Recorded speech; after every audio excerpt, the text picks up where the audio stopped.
The luggage makes the car feel cramped. Mom, Dad, are you hot? Yes, it's tough to go home in this cramped space. Nicole, do you understand what we're trying to say? Suddenly questioned. I was flustered. What do you mean? You don't understand what we're saying? You should be grateful for the chance to walk home for 5 hours. It's good for your health, and you should be grateful for such an opportunity. At this, I finally reached my limit. Fine, I'll get out of the car. Walking is easy enough. In fact, I can already see our house. Seeing them laugh at what I said, I had a clear plan. I was looking forward to retaliating fully for all I had endured up to now. I, Nicole Hansen, am a 27-year-old housewife, married for half a year. I met my husband, John, in a university hiking club. We are both active and often go on trips on weekends. We became close quickly because of our shared interests. John was always the central figure in the club, actively involved and leading everyone with his opinions when decisions were needed. Since we became lovers, John has always been leading our relationship. I want to eat Chinese this weekend, it's been a while. That's not possible. We're going hiking this weekend. Nicole, prepare lunch for 2. It's troublesome when you suddenly ask for a packed lunch. Are you really trying to argue with me? Thus, John always set our plans, and his word was the final decision. However, I am not the type to assert myself, and I found it easier to follow his decisions. Looking back, this behavior only encouraged his selfishness. I decided to marry John because, although he occasionally showed a selfish side, he seemed fundamentally reliable. However, when we seriously started considering marriage, John made an unexpected comment. Nicole, you'll quit your job when we get married, right? But I really like my current job. Why is a woman arguing? Your job is just a plaything. It's not on the same level as mine. That's why you should perfectly manage the household and support my career, which is more important. For John, my career seemed insignificant compared to his lifestyle and career. His decisions were always final. I pondered over this, but as the days went by, I eventually decided to quit my job and become a housewife. Despite this, I couldn't understand why John wanted me to focus solely on the household when balancing both would make life easier. His true intentions became clear only after our marriage was certain. When we visited his parents to announce our engagement, I faced the reality. Mom, this is my future wife, Nicole. She's going to quit her job and enter the household. Really, I hope she'll moderate her dependence on my wallet. Her abilities are low, but please approve of our marriage. Even though it was John who suggested I become a housewife, his words were harsh. John feels he is fulfilling his role as a dependable husband by making me financially dependent. To him, I was merely a means to enhance his own value. It seems he wanted to show that in front of his mother the most. It was uncomfortable to be demeaned in front of others, including his mother, but if I spoke up, he would get angry, so I continued to endure. Hey, couldn't you marry a more attractive woman?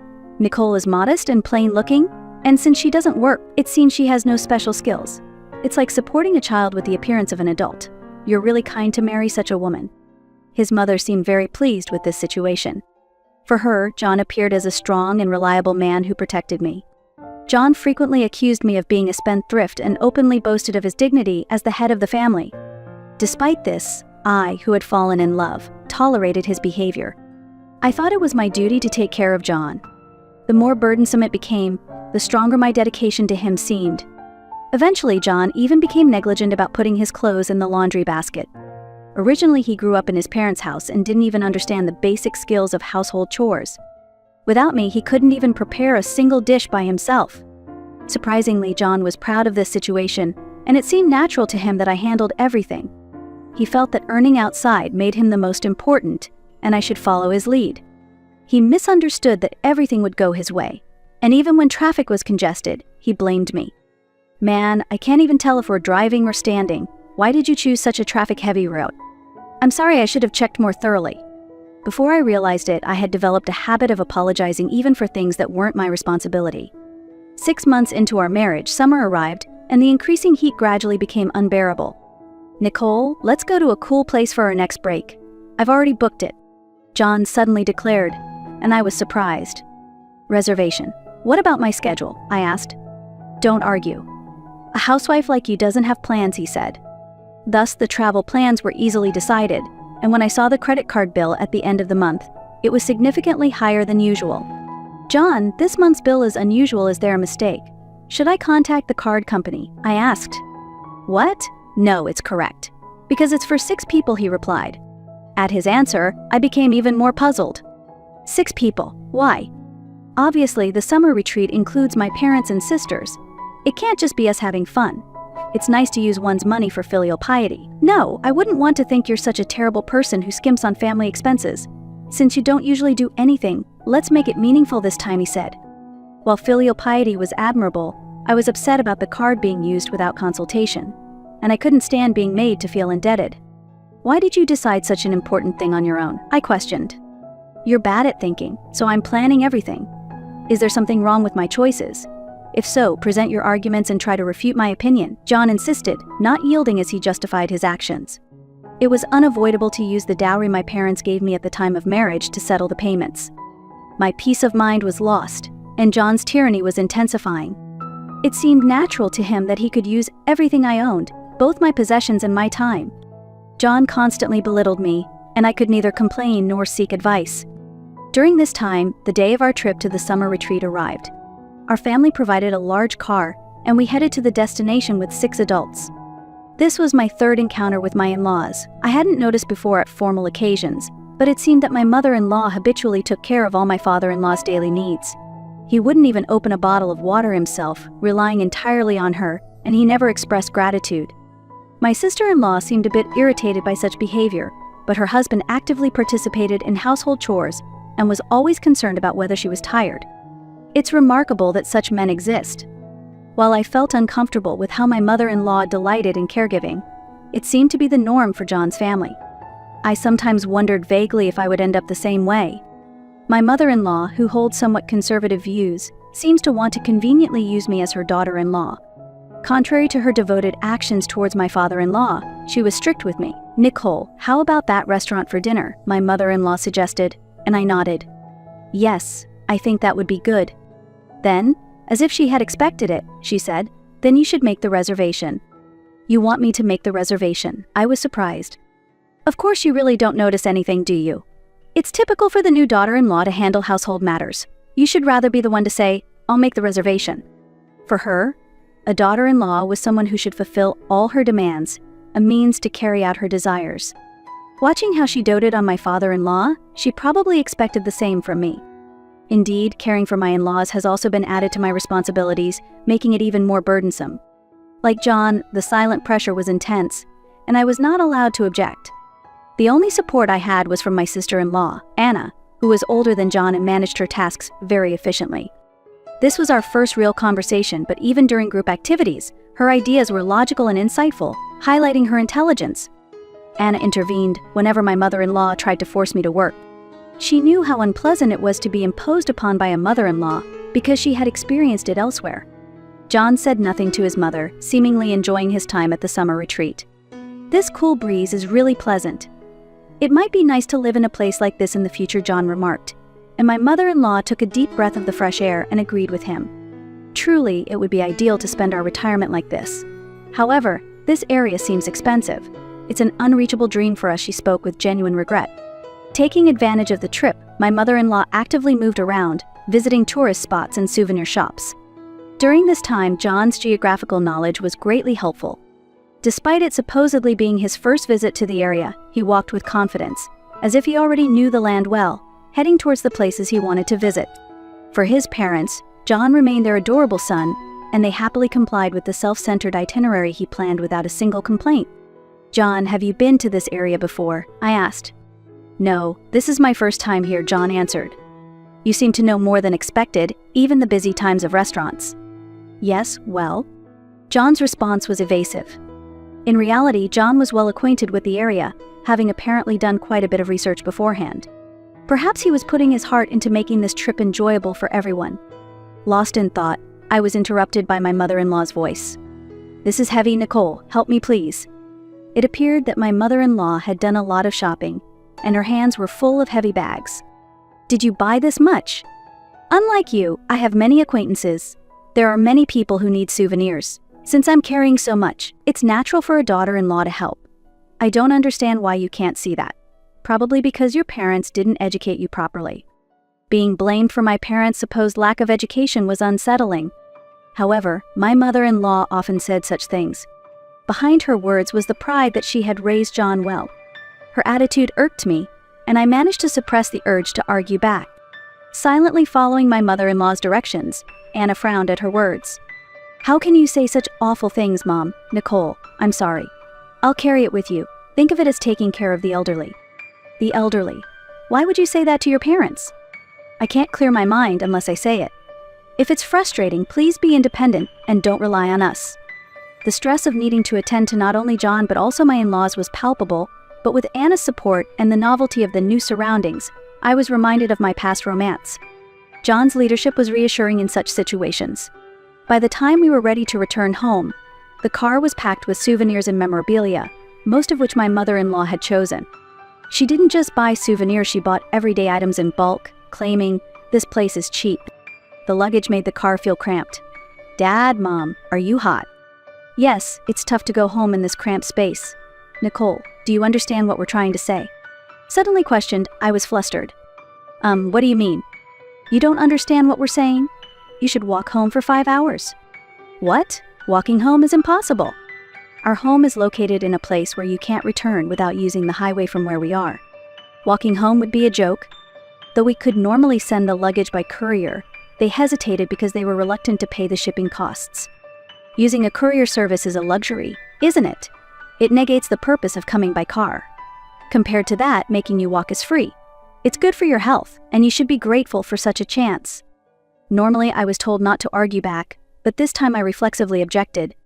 In response, John and my mother-in-law frowned.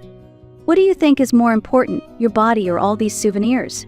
You have hiking experience, so walking should be your forte. It would be good to enjoy nature on your way back." Upon hearing this, I finally reached my breaking point. I had endured a lot up to now, but there were things I could and could not do. It seems they did not understand this boundary and believed they could say anything to me. "All right, then I'll get out of the car. Walking is an easy task for me. In fact, I can already see our house." John and his mother laughed out loud at my words, and I heard his mother's voice saying, "What are you talking about? You are saying things that make no sense. Have you lost your mind?" they asked, and I replied with a chuckle. "Actually, there is a cluster of resort homes just a short distance from here, and one of the villas there is mine. I'll be there soon, and I don't need to return to the original house. I'm quite satisfied with this place. My butler will be here shortly to pick me up." "Really?" John and his mother said, shaken. What I said was true. My father ran a business, and our family was relatively affluent. Actually, my parents had recently bought a house in this area as a vacation home. It seems they were planning to live here in the future. This area was very popular with people relocating from cities. I had been allowed to use the villa freely on the condition that I managed the property during the off-season. I had not discussed this with John, but I had revealed everything to my parents just before leaving. My parents were surprised and then furious, and they told me they would fully support me. Considering that, I decided to move to this holiday resort if they wished. "John, I feel like I have grown stronger thanks to you. Thank you. You have given me many orders and behaved selfishly. I may not have been the ideal wife for you. Perhaps you would be happier marrying someone you love," I said as I bid farewell. His mother's face darkened at my words. "What do you mean by someone you love?" I had been secretly investigating John's actions for a while. I suspected he was having an affair. Shortly after we married, John started leaving the house frequently, citing business trips. The business destination he mentioned was likely the home of a woman living in this area. "John, you said you were on business trips, but I became suspicious because of how frequent they were. When I checked with your company, I found out that such business trips did not exist.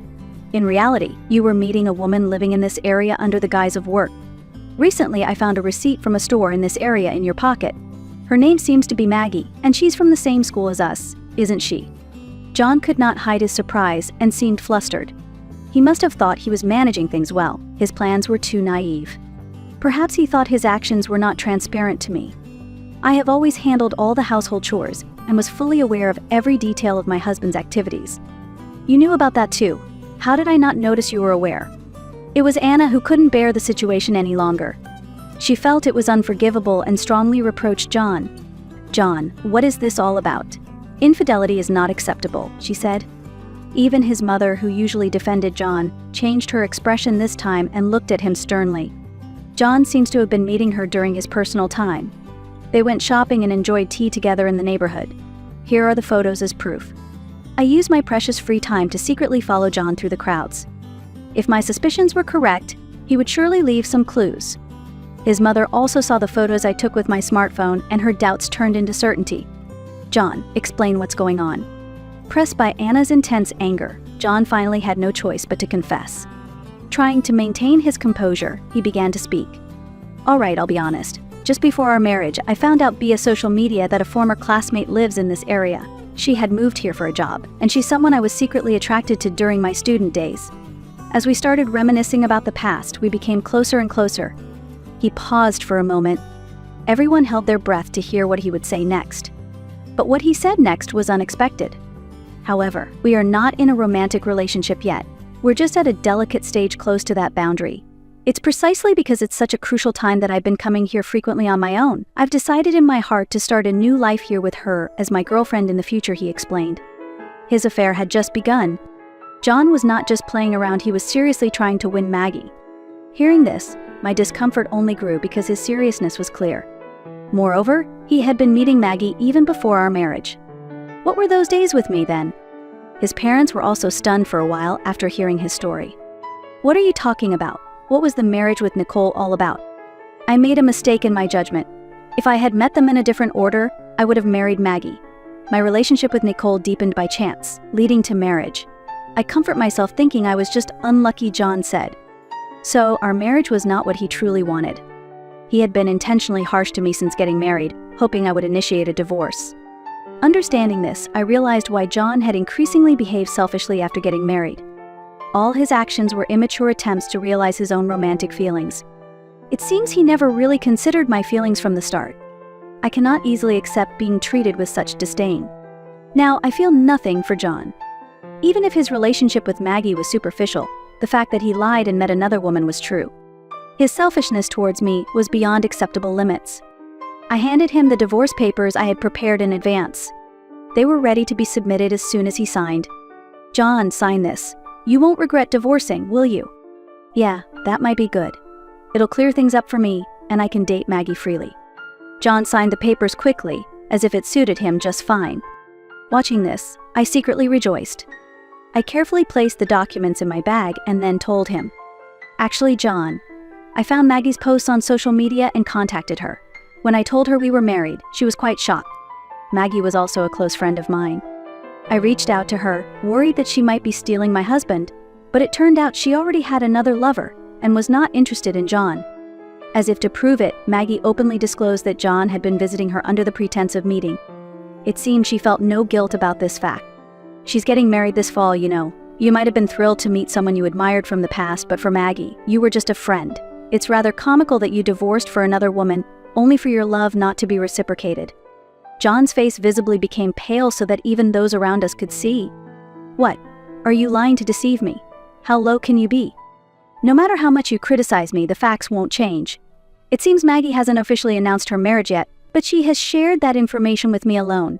At that moment, I showed him the screen displaying a message from Maggie. The content clearly showed that Maggie regarded John as just a kind friend. John looked up in despair after reading the message. "I don't even think about remarrying me. I am not someone who marries just to fill a gap. From now on, you should live freely without relying on anyone." John had seen Maggie as emotional support, but with that gone, he was left in a very unstable state. Now that our connection was severed, he had nothing left. But perhaps it's better for Maggie. It would be a pain for her to look after a man who can't even manage household chores for life. She will undoubtedly spend her time with someone far better than you. While I share some blame for indulging you, you have failed as a husband. How has it come to this? Was the last half year completely meaningless? John muttered to himself and fell silent for a while. Yes, you were just being played by a kind classmate. Or perhaps, you willingly rolled around. I paid the price for the miserable 6 months you put me through. It's truly foolish to sacrifice family over such misconceptions. John grabbed my arm silently, pleading not to be abandoned. Anna loudly responded to his action. Stop depending on others. Throughout the trip, I was so irritated by you and your mother's attitude, taking it for granted that Nicole would handle everything. In this day and age, no one acts like that. Who do you think you are? Everything you've done freely up to now is coming back to haunt you. The car was now in utter chaos. John's quiet father and brother-in-law were completely silent, just observing the unfolding situation quietly. From your behavior during the trip, it's easy to imagine how difficult everyday life must be. I couldn't stand it even for a day. Nowadays, no old beliefs about men or mothers-in-law being superior hold up. I wish you would cut down on your jokes. Suddenly, John's laughter filled the air. Ha ha ha, Nicole, no matter how tough you act, it's futile. Even if I disliked it, someone unemployed like you can't live on your own. He still seemed immersed in his delusions. Disregarding me, his attitude of trying to keep me under his control was clear. You have no choice but to depend on me. I orchestrated it that way. Even after the divorce, your job options will be limited. Understand this and quietly destroy the divorce papers, and continue your role in maintaining the home. Finally, his true intentions were revealed. To him, I was merely akin to a housemaid. Looking back, even during our dating period, he might have been kind only superficially. In reality, he wanted someone convenient who would manage everything for him without him needing to do anything. Confused by John's words, I responded, "Ha! What are you talking about? I earn more than you, though." John thought I was joking and burst into more laughter. "Stop kidding. What can a housewife who stays at home all day do? Don't insult working people. How will you, who knows nothing about the world, earn an income?" "Ha, who's out of touch? You're the one with issues, unable to manage basic chores and even taking time off work to meet women. All right, look at this." I took out my smartphone and showed him the screen. It was a net banking app, showing a deposit of $500 made during our 2-day trip, with notifications of more deposits over the last few days. "I took up selling my handmade crafts as a hobby after you took my job from me." John appeared completely taken aback, as if this was totally unexpected. That was no surprise. I had never mentioned this activity to John. After finding my handmade materials left around the room early in our marriage, John had scolded me, asking what I was playing at. Originally, I started my crafts as a side hustle to contribute to the household, but after seeing John's reaction, I avoided the topic and kept my income a secret. Actually, my recent pieces are selling well and at high prices, selling daily. I'm seriously considering starting a business soon. Honestly, divorcing you is only a benefit to me. I can focus on creating my products and be free from the hassle of taking care of you." John was visibly shocked and muttered, "Starting a business," as he froze. I understand that starting a business requires significant effort, but now that I feel capable of earning my own income, I'm ready to take on that challenge. Unlike you, who just passes time at the company, I'm going to carve my own path. Anna nodded in agreement with my statement. John then slumped his shoulders in disappointment. "I feel like the time I was manipulated by you is a waste. From now on, live in a world that suits you. You're not good at facing reality, so I'll leave you alone. Just don't interfere in my life ever again." Anna also agreed with me. "That's a brilliant idea. This person has always been dependent on others, taking advantages without doing anything. This time, let's make sure he overcomes the difficulties and reforges his will." At Anna's merciless suggestion, I couldn't help but laugh. Really, that's true. He looks mature on the outside but is still a child at heart. I'm tired of taking care of a grown-up kid. It would be good for him to try living on his own for once. As I mentioned earlier, I'll walk back to my home, just 10 minutes away. With that declaration, I got out of the car and closed the door. Then, from the window, I added something I had forgotten. "Your mother said that she couldn't live here, but I apologize that I am the one who will be living in this wonderful place. Please try to make it so you can live here too. I will now freely enjoy my life surrounded by nature." I waved my hand with a smile as I spoke. John and his mother grimaced with frustration. Thus, I managed to finalize the divorce with John, secured a small amount of savings from our marriage, and received compensation for the hardships I endured at home. I used these funds to start a new business. Anna and I have maintained a good friendship even after the divorce. She told me about the events that transpired after I left the car. "It was quite a scene after you left. John lost his spirits, and his mother was disturbed by the news of your new business and your cottage. Those two are hopeless. Even if John dates someone in the future, with his personality, marriage would be difficult." I could imagine that situation. Even if John changed his self-centered behavior, a domineering mother-in-law lurked in the background. Any typical woman would undoubtedly run away. According to Anna's report, John has completely lost his confidence and now fears even talking to women. John has started living alone, but life is difficult for him, and even daily tasks are a struggle. His father has refused to help him at all because of his selfish actions. Anna laughed, suggesting that John would likely lead a tough life moving forward.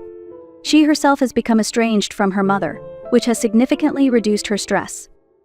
Today, Anna visited my home, complimenting my cottage by saying, "It's a beautiful and stylish house, wonderful." "Nicole, How are you? Thanks to you, I'm doing well. Anna, thank you for coming all this way, I replied, and Anna smiled warmly and waved back.